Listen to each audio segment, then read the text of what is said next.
मकायमव्रणम् अश्नाविरं शुद्धमपापविद्धम्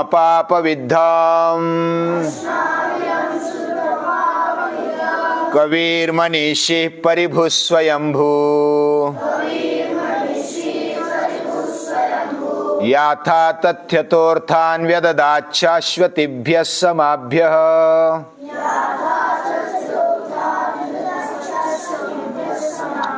याथा तथ्यतोऽर्थान् व्यददाच्छाश्वतिभ्यः समाभ्यः।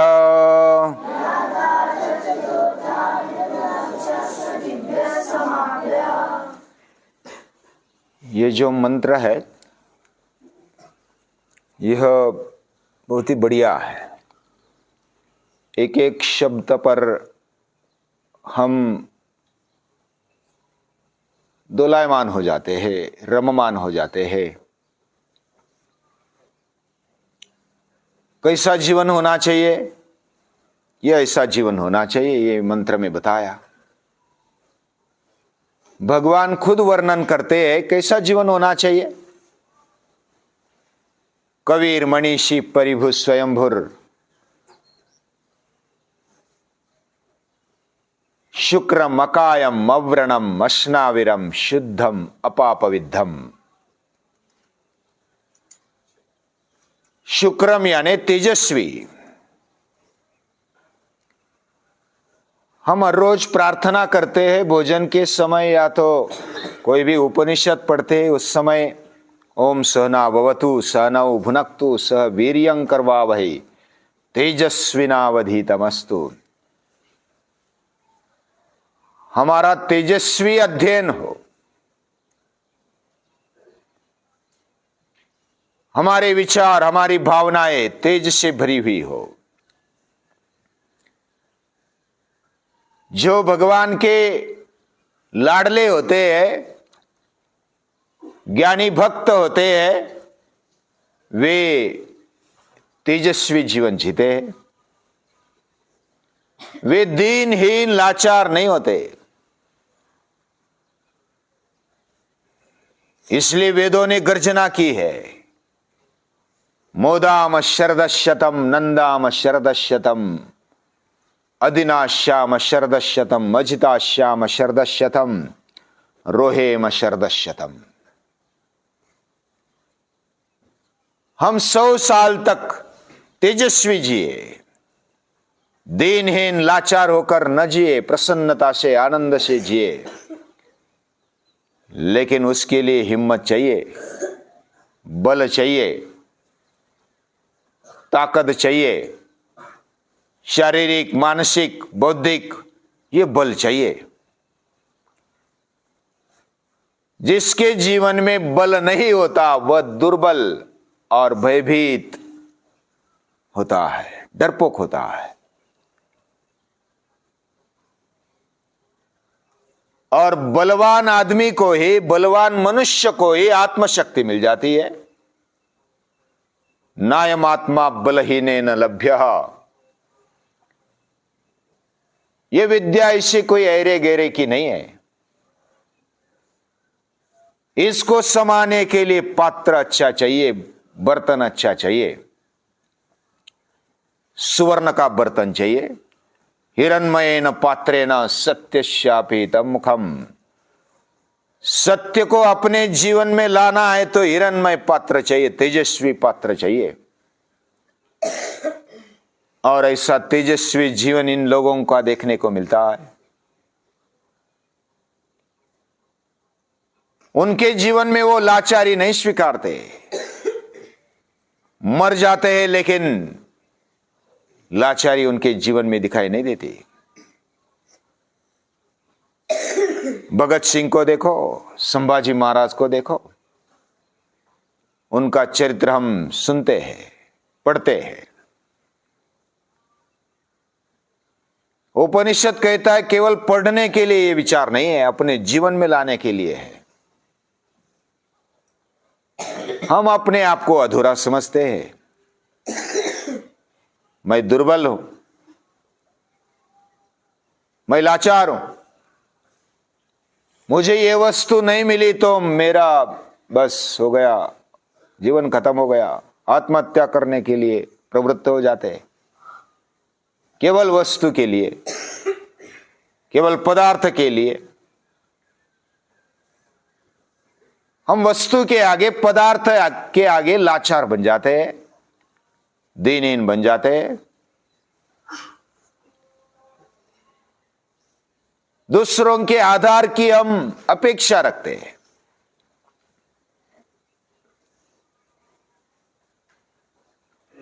अपेक्षा होती है, लेकिन अपेक्षा भी करनी है तो भगवान के पास करो। लेकिन भगवान हमें दिखता नहीं। लेकिन यह बात तो समझ सकते बुद्धि चलाकर कि मेरा जीवन, ये पूरी सृष्टि का जीवन वही प्रभु चला रहा है, वही मुझे संभालता है, वही सब कुछ देता है।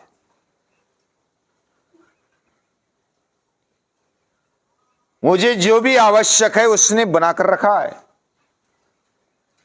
चिंता करने की आवश्यकता नहीं, डरने की बिल्कुल आवश्यकता नहीं, वो हमारे साथ है। ये बात जब पता चलती है, और ये सब ईश्वरमय है, ये तो उपनिषद कहता है, ईशावास्यमिदं सर्वम, यानी ईश्वरमय है। और ईश्वरमय होने के कारण हम एक दूसरे की मदद स्वीकारते हैं, लेकिन दूसरा मुझे मदद करता है, यह दृष्टिकोण रखने के बजाय भगवान मुझे उसके द्वारा मदद कर रहा है, सहाय कर रहा है, यह दृष्टिकोण रखते तो खुमारी आ जाती है, तेजस्विता आ जाती है।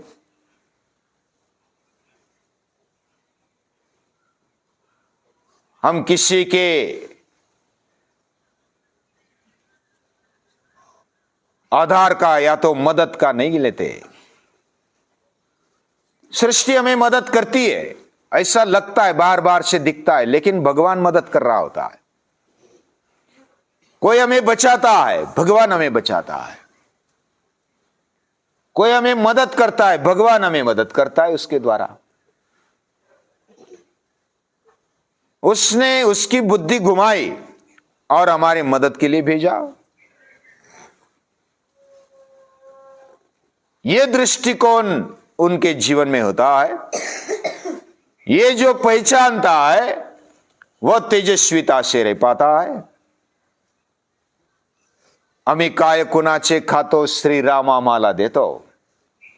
हम किसी का नहीं खाते, भगवान हमें देता है। ये खुमारी, ये तेजस्विता, ये अस्मिता जीवन में होनी चाहिए, ये उपनिषद चाहता है।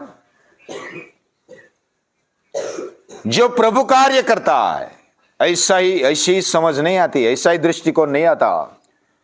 जो हर दिन प्रामाणिकता से रह करके जो मेरा जीवन चलाता है, उसके लिए मेरा काम है, उसके लिए मेरा सब कुछ है, ऐसा जो मानता है, जानता है, उसका जीवन तेजस्वी बनता है, उसका दृष्टिकोण बदल जाता है, वह शुक्रम होता है, वह तेजस्वी जीवन जीता है, उसको अपूर्णता नहीं लगती, वो पूर्ण होता है। जिसके जीवन में अगला जो विशेषण बताया ना, शुक्रम अकायम, काया यानी शरीर,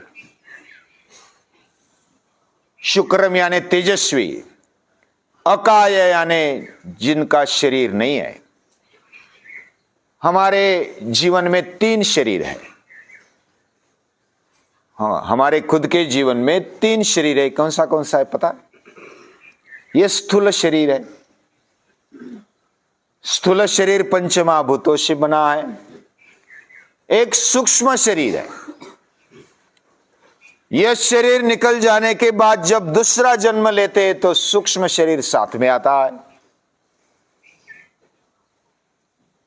और तीसरा और सूक्ष्म शरीर, उससे भी सूक्ष्म शरीर होता है, वो लिंग शरीर बोलते हैं। और वह शरीर वासना से युक्त होता है। हम जन्म लेते हैं तो हमारा जन्म वासना से युक्त होता है।